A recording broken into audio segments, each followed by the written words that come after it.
Hitler dan peristiwa yang menyebabkan pecahnya Perang Dunia Kedua. Kita sampai pada tahap baru dalam sejarah umat manusia yang punya anti tersendiri bagi generasi sekarang. Tahap ini merupakan lembaran dunia baru dari akibat yang langsung kita rasakan. Yaitu tahapan yang dimulai sejak Pra-Perang Dunia Pertama sampai Perang Dunia Kedua. Pada bab terdahulu sudah kita bicarakan tentang kondisi dunia dan tentang sisi gelap politik Eropa. Telah diketengahkan bagaimana para pemilik modal internasional mengembalikan kekuatan militer dan industri Jerman, tanpa ada reaksi dari Stalin dan dunia Barat di tengah-tengah bahaya yang terus meningkat. Kita jelaskan pula sebab dan latar belakang yang membuat Stalin mengambil kebijakan untuk melatih dan mempersenjatai para perwira angkatan bersenjata Jerman mendatang. Data-data itu telah lama diketahui oleh agen-agen rahasia di seluruh dunia. Juga kegiatan lembaga keuangan besar di Eropa dan Amerika yang telah memberikan kredit besar-besaran kepada industri Jerman yang sedang bangkit itu, untuk membuka jalan bagi lahirnya militerisme Jerman di bawah pimpinan Hitler. Namun kita harus tahu, bahwa faktor yang sebenarnya menaikkan bintang Hitler dan suhu kondisi Eropa adalah sisi gelap dari kondisi politik yang ada antara tahun 1924 hingga 1934. Bangsa Jerman keluar dari perang penuh dengan kepahitan, dan perjanjian Versailles menjerat Jerman dengan rantai berupa kewajiban negara yang kalah perang dan kekacauan sosial melanda negara itu, serta sistem pemerintahannya runtuh berkeping-keping, betapapun bangsa Jerman dikenal sebagai bangsa yang ulet dan rajin bekerja. Kepedihan itu makin bertambah dengan meningkatnya kekacauan dan penghinaan yang dilontarkan oleh negara-negara sekutu yang Jerman tidak mampu membalasnya. Marah dan dendam terus ditahan, sambil melihat dengan berat kenyataan yang ada di hadapannya. Mayoritas bangsa Jerman tahu bahwa angkatan bersenjatanya belum kalah perang. Jerman belum menyerah, bahkan bisa dikatakan lebih mendekati kemenangan. Jermanlah yang melakukan penyerbuan dari segala penjuru tahun 1918, yaitu pada akhir Perang Dunia Pertama. Dengan kata lain, Jerman pada masa akhir perang itu masih tetap merupakan pihak yang mengambil prakarsa. Akan tetapi, Jerman ditikam dari belakang oleh kelompok Yahudi, yang membuat onar dan kekacauan dalam jajaran angkatan bersenjata Jerman, dan bergabungnya Amerika ke dalam barisan sekutu dari faktor luar. Kepemimpinan Rosa Luxemburg beserta para pendukung Yahudinya dari Partai Komunis Jerman, peran kaum komunis yang membuat kekacauan di Jerman, disusul dengan pemberontakan komunis. Semua itu merupakan kenangan abadi yang pahit bagi Jerman, bahwa orang Yahudi di mata mereka adalah sekutu musuh Jerman. Perjanjian Versailles muncul pada saat kondisi psikologis, politik dan sosial dalam keadaan tidak menentu, penuh dengan dendam kesumat yang dieksploitasi oleh para pemilik modal internasional, yang akhirnya semua itu dapat terungkap. Semangat anti-Yahudi tumbuh subur mewarnai aspirasi nasional bangsa Jerman secara menyeluruh. Bukan hanya rakyat jelata Jerman yang mengalami perasaan seperti itu. Para cendekiawan khususnya di kalangan pemerintahan, dan para ahli ekonomi itu juga merasakan hal itu. Akan tetapi, perhatian mereka dicurahkan ke masalah vital lainnya, yaitu masalah ekonomi.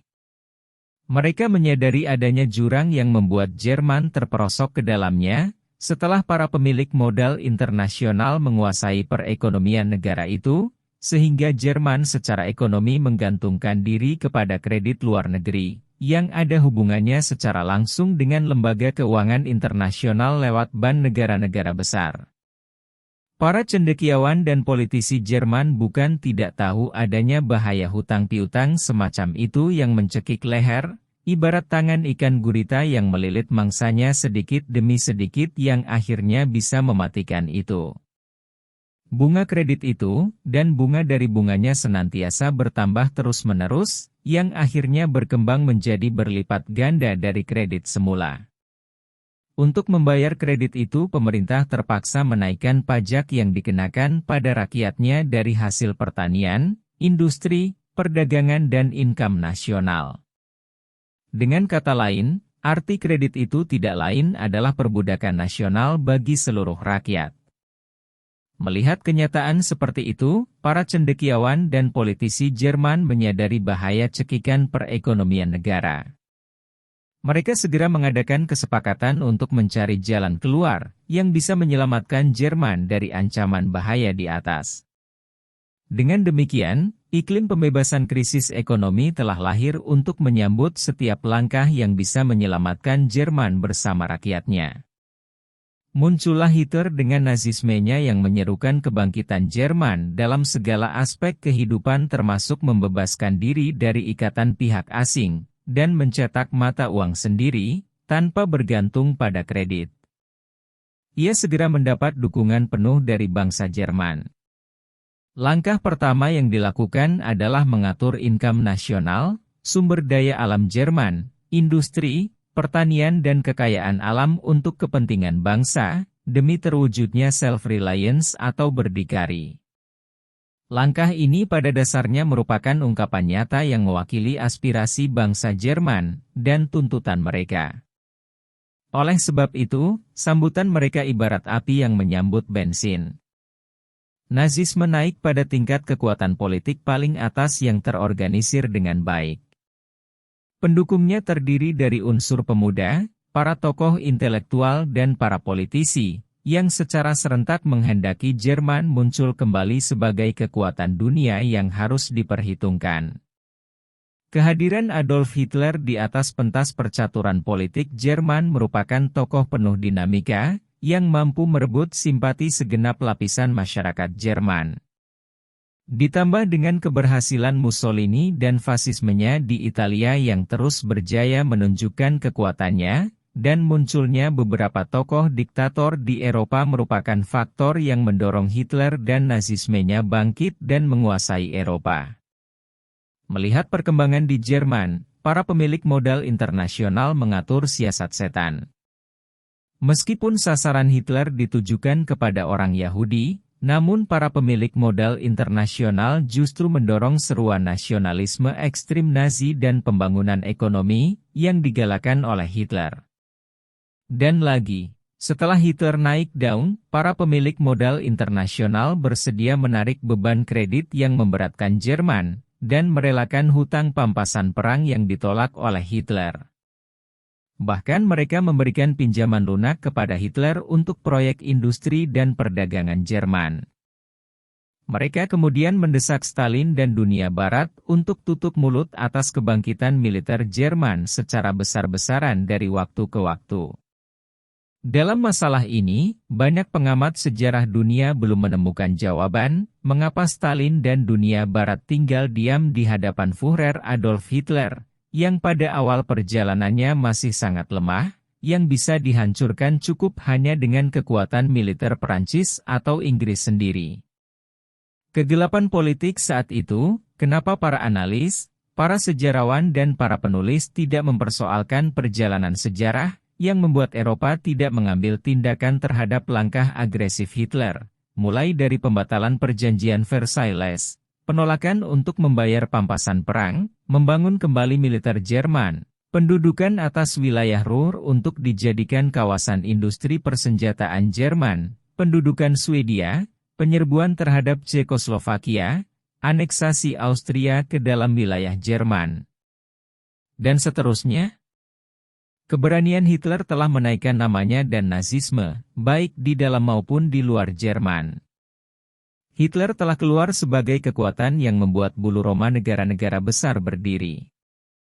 Sementara itu, para pemilik modal Yahudi internasional terus membukakan peluang bagi Hitler, dan mengeluarkan dana besar-besaran secara terselubung, serta merancang pembunuhan terhadap sejumlah besar putra-putra Yahudi dengan meminjam tangan Hitler sebagai kambing tebusan, scapegoat. Peristiwa ini kelak dijadikan propaganda untuk menuntut ganti rugi atas kematian mereka. Ini adalah bagian dari program jangka panjang, untuk membuka jalan bagi pecahnya Perang Dunia Kedua. Hitler mendapat kenangan gemilang pada saat Jerman sebenarnya masih dalam keadaan lemah, belum memiliki kekuatan militer yang memadai. Baru kemudian Hitler membangun angkatan bersenjatanya yang bisa diandalkan. Ia terpaksa membuka hubungan dengan golongan aristokrat militer Jerman golongan Arya, yang dikenal oleh dunia dengan sebutan Junkers. Mereka inilah golongan yang memegang kendali kekuatan militer Jerman sejak beberapa generasi yang lalu. Maka timbullah perselisihan intern di kalangan Nazi sendiri, antara golongan moderat yang ingin membangun Jerman dengan memperkuat sendi-sendinya, dan golongan ekstrim yang punya hubungan dengan golongan aristokrat militer, penganut faham Karl Reiter yang ingin mendirikan negara Jerman Tulen yang berdasarkan faham supremasi ras Arya, untuk menguasai seluruh Eropa dengan kekuatan tangan besi. Banyak analis sejarah yang membahas masalah pertikaian intern dalam tubuh Nazi. Begitu pula media massa dan pergerakan politik sering membicarakannya, namun mereka tidak menyinggung sebab-sebab mendasar yang melatar belakangi pertikaian ini. Hitler sendiri sebenarnya tidak memihak kepada golongan ekstrim, seperti sering disebut oleh beberapa penulis. Ia tetap bersikap netral tanpa memihak kepada golongan ekstrim, seperti sering disebut oleh beberapa penulis. Ia tetap bersikap netral tanpa memihak kepada salah satu pihak yang berselisih sampai tahun 1936, ketika peristiwa demi peristiwa yang terjadi akhirnya menempatkan Hitler menganut garis moderat. Ini terlihat jelas dari usaha yang dilakukan untuk mencoba mengadakan persahabatan dengan Inggris, dan berusaha menjauhi benturan dengan pihak gereja dan para penganut Kristen secara umum. Tindakan Hitler yang sangat berani adalah menutup The Grand Eastern Lodge di Jerman, yang merupakan sarang Freemasonry, mirip dengan The Grand Eastern Lodge yang terdapat di kota besar Eropa lainnya yang dikuasai oleh para pemilik modal internasional. Meskipun perkumpulan The Grand Eastern Lodge di Jerman melarang orang Yahudi menjadi anggotanya, namun faham ateisme yang terdapat dalam perkumpulan itu bukan tidak lebih berbahaya daripada prinsip para pemilik modal Yahudi internasional.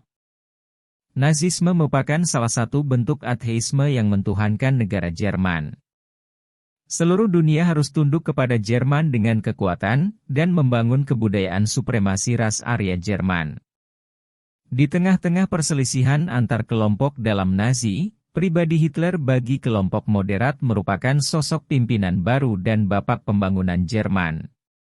Bagi kelompok ekstrim, Hitler adalah seorang Führer bagi Jerman, dan seorang pimpinan bangsa Arya.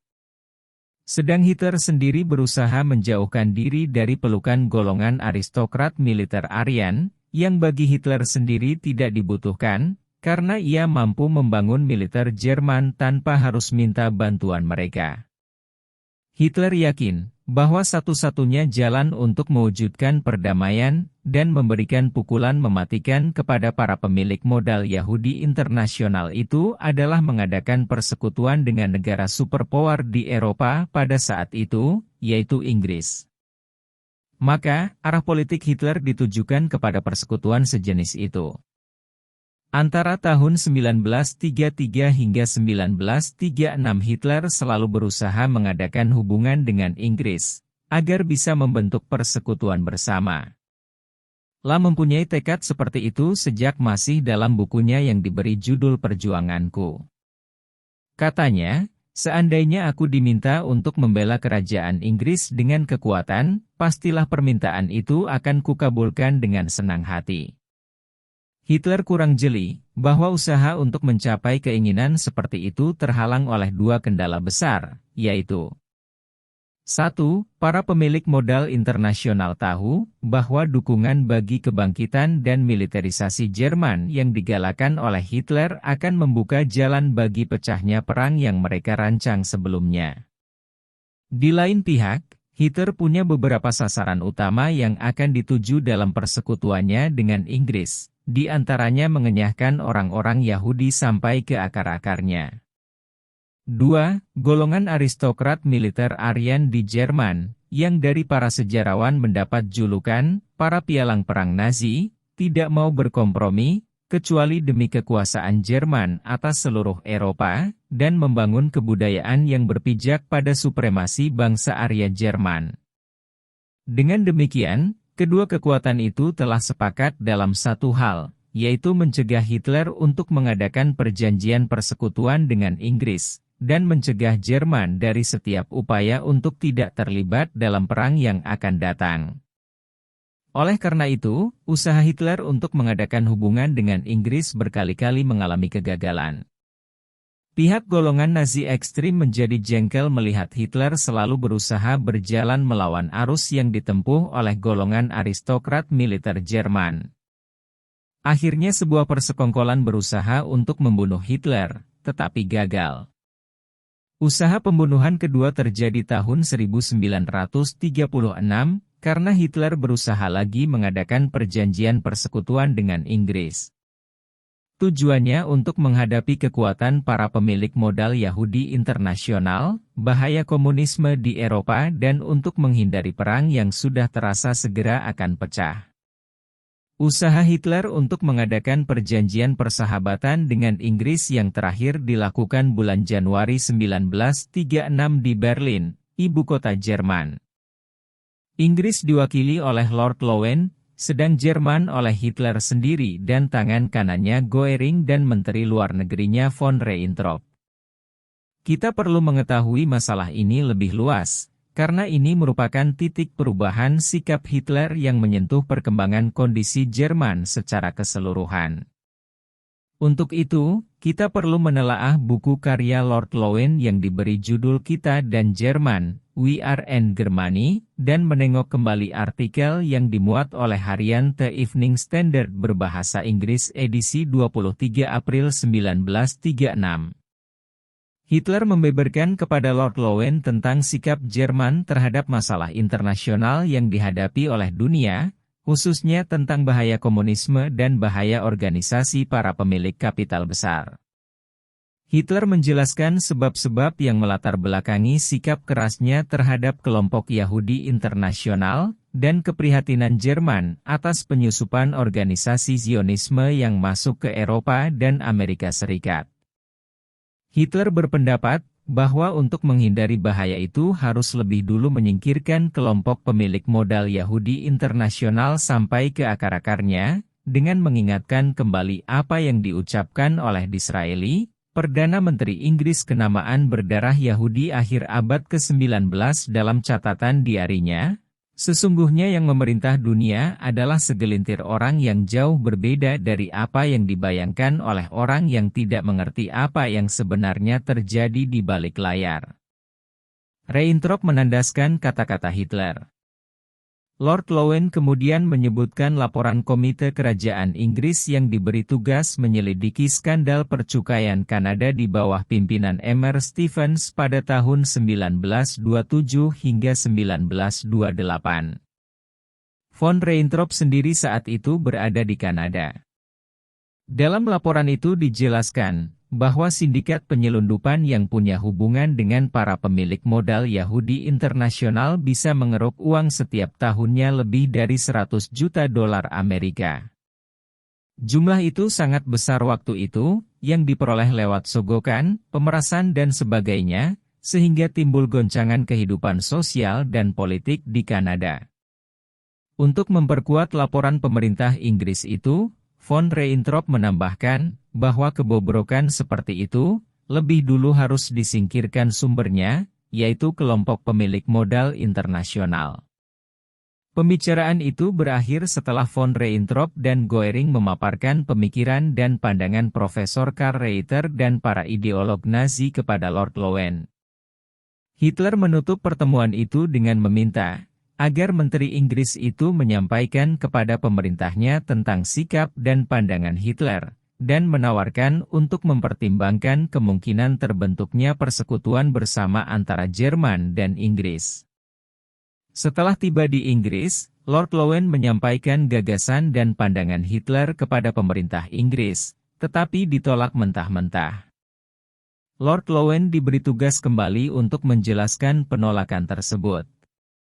Pada tanggal 21 Februari 1936 Lord Lowen kirim surat kepada von Reintrop yang berisi penolakan pemerintah Inggris atas gagasan dan tawaran Hitler, dan menerangkan faktor-faktor penyebabnya. Hitler kemudian sepenuhnya berpaling kepada golongan aristokrat militer Jerman, dengan mengambil prinsip dan rancangan mereka. Sejak itu Hitler berkeyakinan bahwa satu-satunya jalan untuk mewujudkan cita-cita bangsa Jerman dan membinasakan musuh-musuhnya adalah perang. Sejak tahun 1936 tahap kedua masa pemerintahan Hitler dimulai. Prinsip Nazisme berhaluan keras telah mewarnai sepak terjangnya untuk mempersiapkan diri menghadapi perang. Sementara itu, apa yang terjadi di Italia mirip dengan apa yang terjadi di Jerman.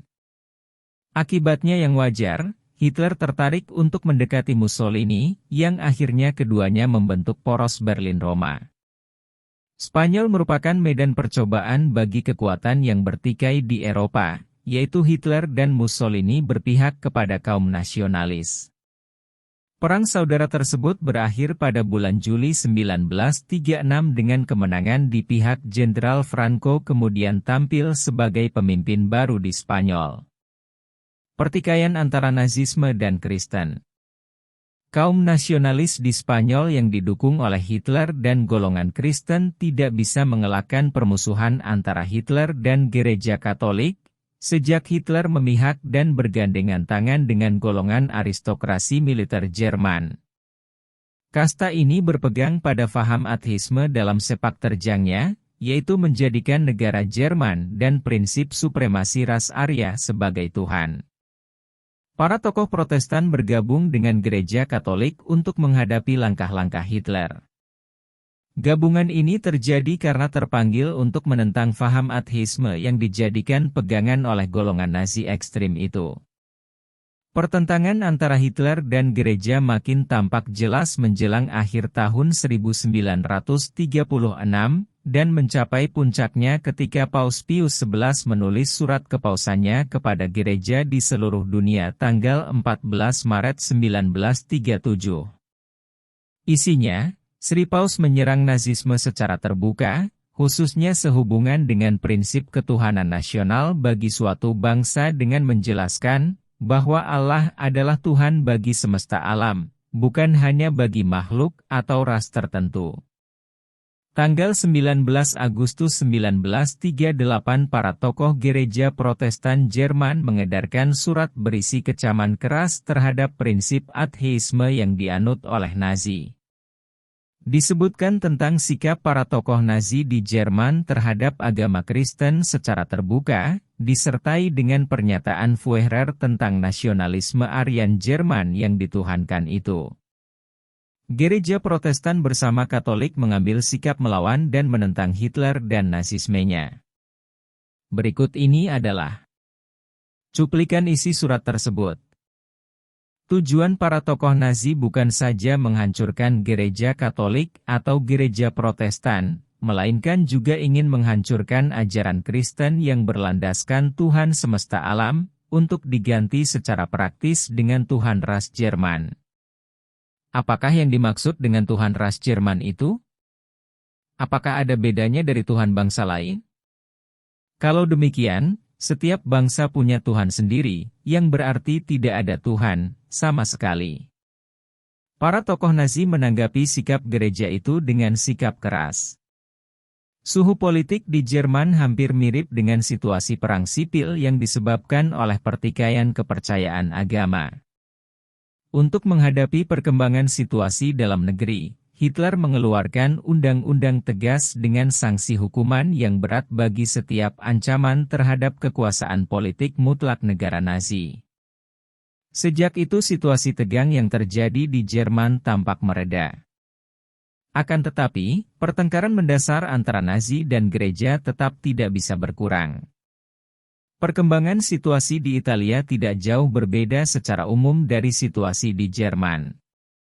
Akan tetapi, pertikaian yang ada di Italia berasal dari persengketaan tentang perebutan tanah jajahan antara Italia di satu pihak serta Inggris dan Perancis di pihak lain. Kesamaan Mussolini di Italia dengan Hitler di Jerman merupakan sekutu alami dalam menghadapi setiap tantangan musuh.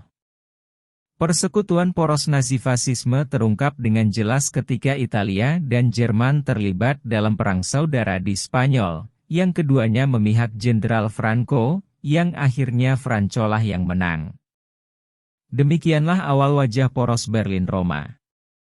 Pada mulanya Hitler dan Mussolini mengira bahwa Jenderal Franco segera akan bergabung ke dalam persekutuan mereka setelah menang perang itu.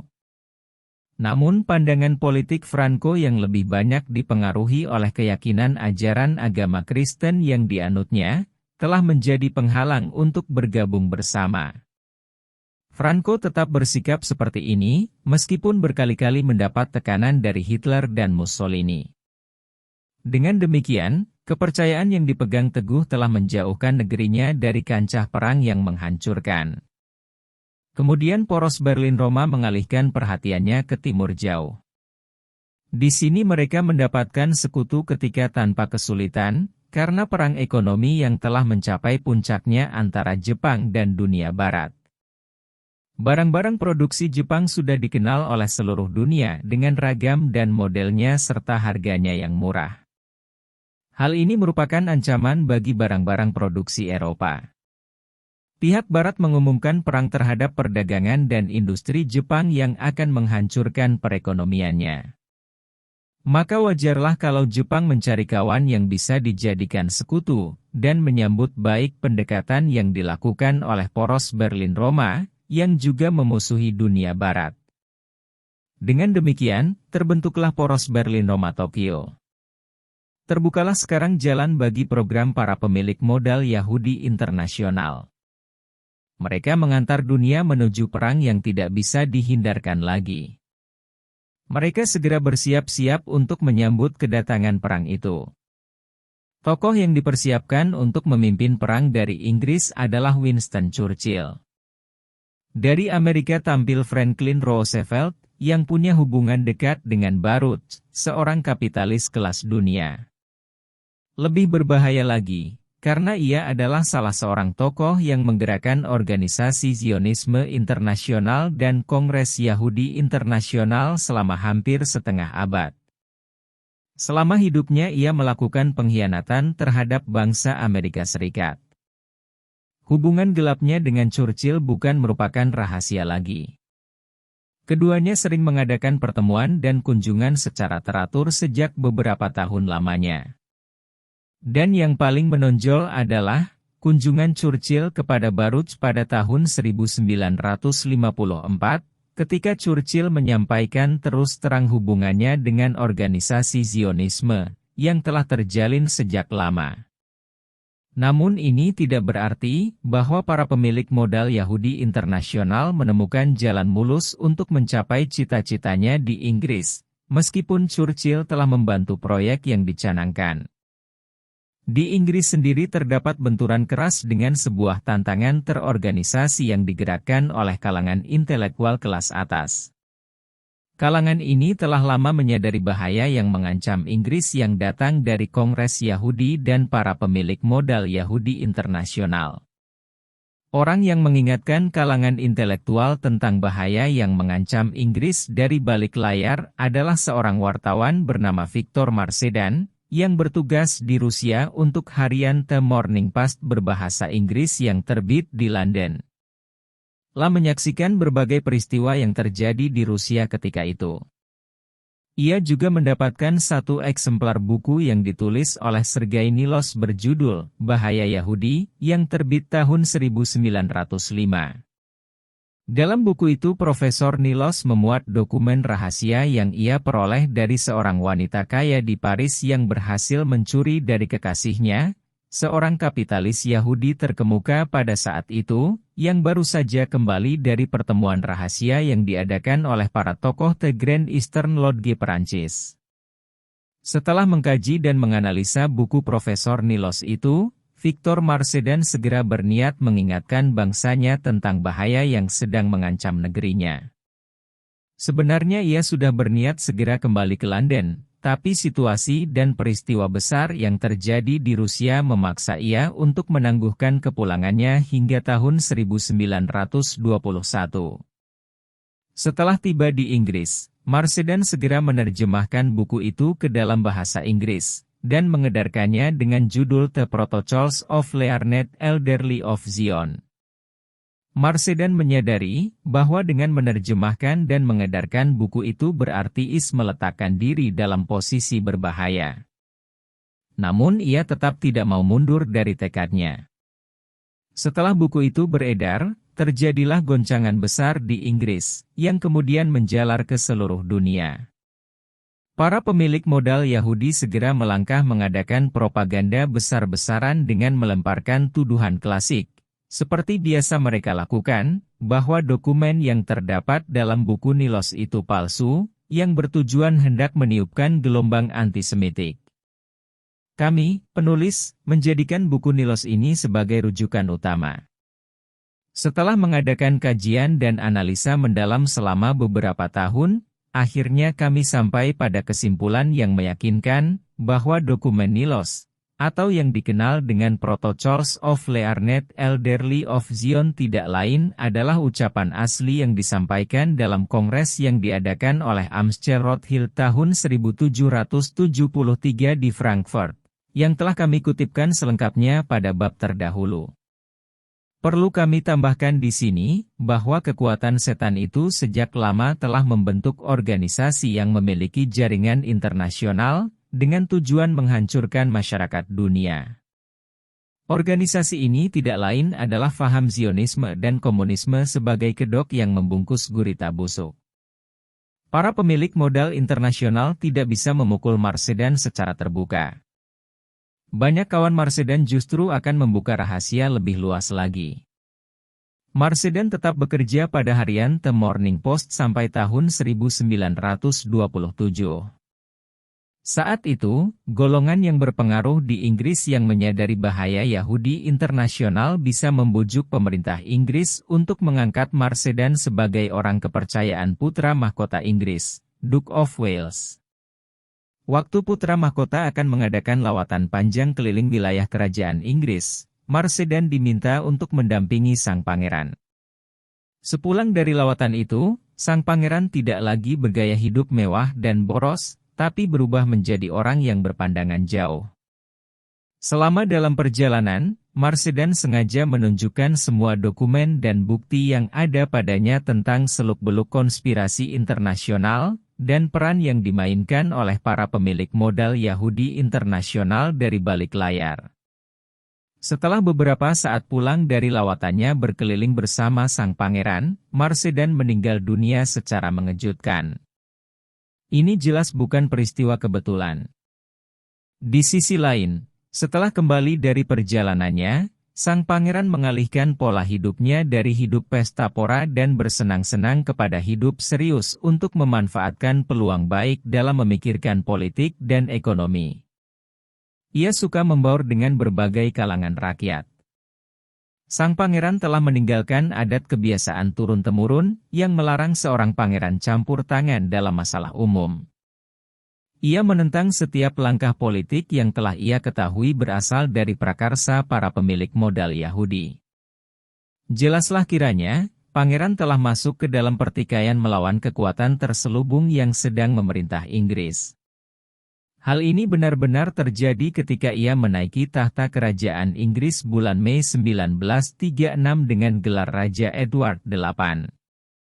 Para pemilik modal Yahudi internasional segera tahu bahwa pertikaiannya melawan Raja baru Inggris itu adalah perang yang menentukan. Mereka tidak mau membuang-buang kesempatan dalam penyerangannya kepada Raja Edward VIII sejak Raja naik tahta. Mereka amat berpengalaman sejak berabad-abad lamanya dalam menghadapi masalah seperti ini, dan banyak belajar untuk mempersiapkan segalanya dalam rangka operasinya. Mereka mulai menyerbu dengan propaganda gosip yang terkenal itu. Ini ternyata tidak mudah. Sebab, Raja Edward diketahui hidup bersih sejak ia kembali dari lawatannya itu. Namun mereka tidak kehilangan akal. Mereka segera menemukan sasaran yang dicari pada diri wanita terkenal bernama Willie Simpson.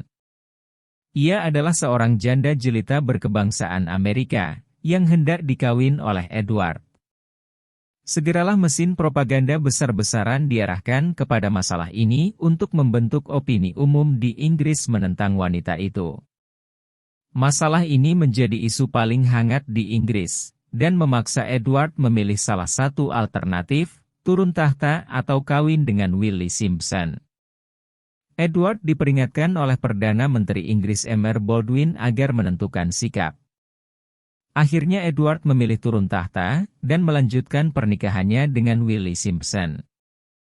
Inggris mengalami masa peralihan baru sejak Edward VIII turun tahta. Pertikaian terjadi antara para pemilik modal Yahudi internasional melawan para pendukung mantan Raja Edward yang masih bertahan merintangi gerak-gerik mereka. Para pemilik modal Yahudi internasional bertekad akan mengalahkan para pendukung Edward, berapapun harga yang harus dibayar, demi menaikkan seorang pendukung Zionisme kawakan Winston Churchill ke tampuk kekuasaan sebagai Perdana Menteri. Kami pribadi, penulis, bertanya-tanya tentang sebab munculnya dokumen ini, yaitu The Protocols of Learned Elderly of Zion, ketika ditemukan oleh Profesor Nilos setelah berada di alam rahasia sejak tahun 1773, yaitu lebih dari 1/4 abad lamanya. Jawaban ini kemudian terungkap dalam analisa kami mengenai periode itu yang punya arti lebih penting daripada yang pernah mereka alami dalam sejarah mereka. Dunia telah dipersiapkan untuk menerjuni Perang Dunia Pertama, setelah semua jalan yang menuju perang itu terbuka lebar. Mereka dituntut mengadakan pertemuan penting dalam rangka menjajaki masalah perang itu dan rancangannya. Bukan hanya ini saja keistimewaan periode tersebut. Di sana terdapat peristiwa demi peristiwa berbahaya yang telah dipersiapkan oleh pihak konspirasi secara serentak terhadap umat manusia. Peristiwa itu belum pernah disaksikan dalam sejarah dunia, yang menyebabkan para tokoh konspirasi sendiri terpaksa berbondong-bondong membanjiri kota London pada tahun 1893 dengan membawa serta dokumen-dokumen, berbagai program dan hasil kajian penting mereka. Berbagai pertemuan rahasia yang mereka adakan terus berlangsung di London saat itu. Sebagian dokumen rahasia itu disimpan oleh para tokoh konspirasi yang berdiam di London, sampai mereka meninggal dunia dan setelah itu. Pada waktu para tokoh The Grand Eastern Lodge mengadakan pertemuan di Paris tahun 1901, salah seorang peserta kapitalis Yahudi membawa dokumen itu ke London, langsung setelah pertemuan itu usai. Pada saat ia menginap di rumah seorang wanita kaya kekasihnya, dokumen itu lenyap.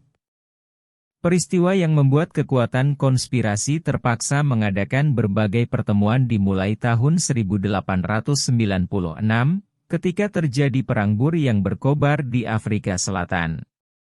Para pemilik modal internasional berhasil menguasai tambang emas di sana. Lalu disusul dengan sejumlah peristiwa pembunuhan terkenal yang telah kita bicarakan terlebih dahulu. Di samping itu, di belahan bumi lain terjadi pula perang antara Spanyol dan Amerika tahun 1896. Ada indikasi kuat bahwa Winston Churchill muncul pertama kali ketika terjadi perang Boer itu. Saat itu ia bekerja sebagai koresponden perang di Afrika Selatan. Hubungannya dengan Zionisme telah terjalin sejak masa mudanya, seperti diakuinya sendiri pada tahun 1954. Churchill sangat bangga sebagai tokoh Zionis, dan bekerja sesuai dengan program terselubung berjangka panjang, yang diawasi oleh Zionisme internasional, yang bertujuan menguasai dunia. Terima kasih sudah menyimak video dari kami. Sebarkan video ini ke orang-orang karena semakin banyak yang mengetahui kebenaran maka akan semakin banyak pula yang berpihak kepada kebenaran. Subscribe channel Ali Azhari, like dan share. Semoga menjadi amal ibadah, dan dibalas oleh Allah Subhanahu wa Ta'ala dengan balasan yang banyak. Terima kasih sudah menyimak video dari kami. Sebarkan video ini ke orang-orang karena semakin banyak yang mengetahui kebenaran maka akan semakin banyak pula yang berpihak kepada kebenaran. Subscribe channel Ali Azhari, like dan share. Semoga menjadi amal ibadah dan dibalas oleh Allah Subhanahu wa Ta'ala dengan balasan yang banyak.